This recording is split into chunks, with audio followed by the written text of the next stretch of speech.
1, Section 5.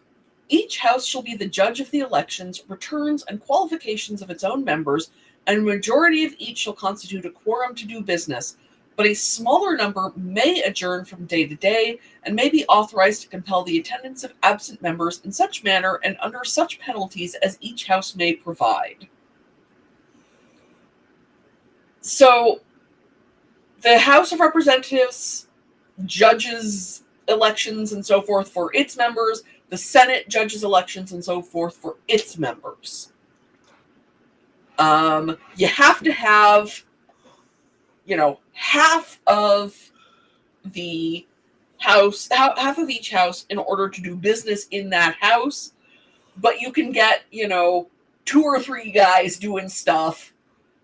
And if they need more people than that, theoretically, they can force you to get there however they want to. I don't know as it's ever really come up. And in the Civil War, it was so complicated, I don't think anyone actually tried to compel members to show up. That would have been weird. So, like you said, so half the numbers. So technically, most votes only need a 51% majority. It's only the special things that need 2/3 majority.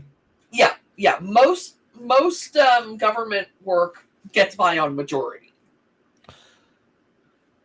A lot of the budgeting stuff, and we'll get there because it's all in here for once. But a lot of the budgeting stuff requires a supermajority. As we saw, convicting after an impeachment requires a supermajority. Most stuff, simple majority covers the day. I think I'm going to say again, next future. I think I'm going to say again in the future article or next timing. Mm-hmm. But I think overturning a veto needs 2/3 too. Overturning the veto needs 2/3.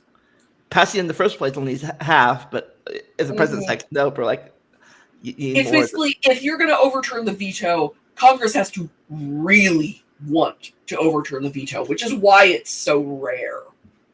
Majority, so a smaller number may adjourn from day to day. Like, you don't need that for today. We're going to do something that we're going to if you're not doing anything important, if there are no votes, if you're just kind of talking things out, you can have, just a handful of people. But in order to do any real work, you actually need a larger group of people than the entire original Senate. So no 26 people doing business today. Mm-hmm. Yeah, 26 people is not gonna cut it these days. So what's a quorum?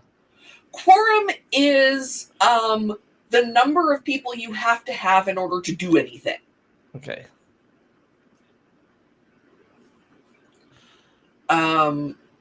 It's been set for Congress at a majority, but what a quorum is depends on, what organization you're looking at. And we mentioned that they elect their people no matter how they want to do, I guess. Yeah, they can decide. The House is responsible for deciding if you are qualified for the office. The Senate is responsible for deciding if you are qualified for the office. If one of my kids ran for Senate, legally it's up to the Senate to say, "What, are you freaking kidding me?" Like, I know you're not 30, but you know what? We're going to let you in. Yeah, exactly. Theoretically, the Congress could say, "No, we believe you."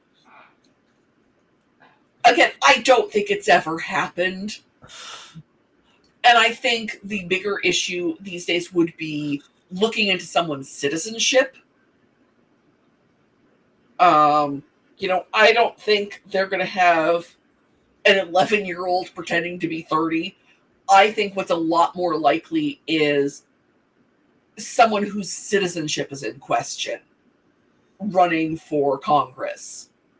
It is then the responsibility of that house of the Congress making the decision to say, yeah, or I don't think so.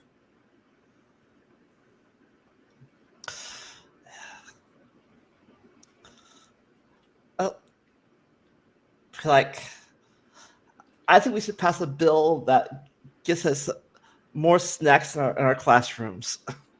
I absolutely wholeheartedly endorse that. I buy snacks for my son on a regular basis because he gets hangry. I guess once again, this is simple. Yep, pretty straightforward. Most of the ones about the day-to-day work are fairly straightforward. Yeah, so far the only biggest one we talked about for 20 minutes, 30 minutes was the 3/5 one. Yeah, well, there's a lot to say about that. All right. See you in a bit.